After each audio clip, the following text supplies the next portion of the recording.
tayo ay magpaganda ng bahay.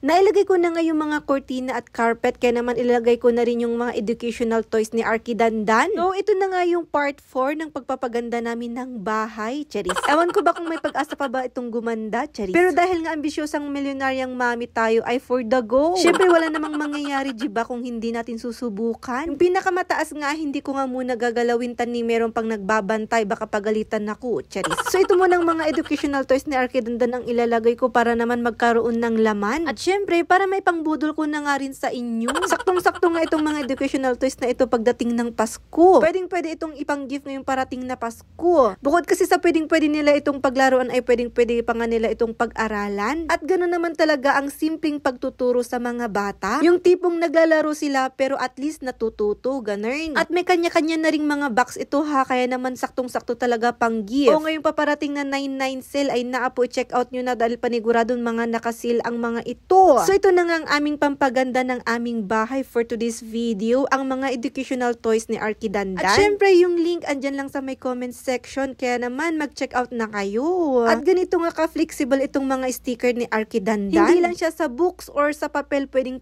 idikit, pwedeng rin siya sa mga plastic. Kung meron nga kayong toddler o preschool learner, ay perfect nga itong sticker na ito para sa kanila. Itong mga sticker na ito ay pwedeng nilang mapag-aralan ang parts of the body, mga sea animals, meron din mga fruits, alphabet, numbers, at marami pang iba. Depende talaga sa kung ano ang gusto nyong pag-aralan. Pang-interactive materials talaga itong mga educational toys na mga ito. Ito nga't kayang-kayang ang pangalanan ni Arky Dandan kung ano ang mga sea animals na mga yan. At dito nga rin siya natutong i-match yung animals dun sa kanyang shapes. O diba, mas madali talagang magturo sa mga bata kapag meron silang mga ganito. At pagdating nga nila sa school, ay ganito rin naman yung ituturo ni teacher. Kaya naman kung gusto nyo ring maagang matutunan ni baby ang mga ganito, ay bilhan nyo na rin sila ng mga ganitong educational toys. Ay nako, ang masasabi ko lang talaga sa mga ganito, the earlier the better. Kasi habang mas curious pa si baby, mas interesado silang pag-aralan ang mga ito. Gaya nga nitong Pirates, nung Pasko pinaglaruan namin to, at syempre nakikita niya lang yung ginagawa namin. Ngayon ito, kayang-kaya na nga niyang laruing mag-isa. O diba, hindi na lang kami ni Daddy Dandan ang maglalaro, pati na rin si Arky Dandan. Paunahan na lang kaming tatlo na patalunin ang Pirates na yan. O diba, instant bonding. Kaya naman, alam nyo na, yung mga link andyan lang sa may comment section. At meron nga rin siya nitong removable calendar, kaso nga lang di ko na nga linagay, tani wala nang mapaglagyan. So ito na yung mga educational books and toys ni Arky Dandan na pampaganda ng bahay namin for today's video. At ito na nga ang final look ng aming sala. Ay naapo pang milyonarya, nakakarpet, nakakortina. Charis. Yung mga laruan na lang talaga ni Arky Dandan ang sobrang dami na hindi na nakaka-aesthetic. At sa sumunod na araw naman ay meron ngang binigay kay Arky Dandan na biscuits. At meron din namang pasalubong si Daddy Dandan na isaw. O diba, ang milyonarya, ang merienda ay isaw. At nakakamilyonarya nga namang yang isaw kapag minerienda mo at hindi mo inulam. So ito na lang muna for today's video, mga kamilyonaryang mommies and daddies. Thanks for watching. Thank you so much, Lord. Let's eat!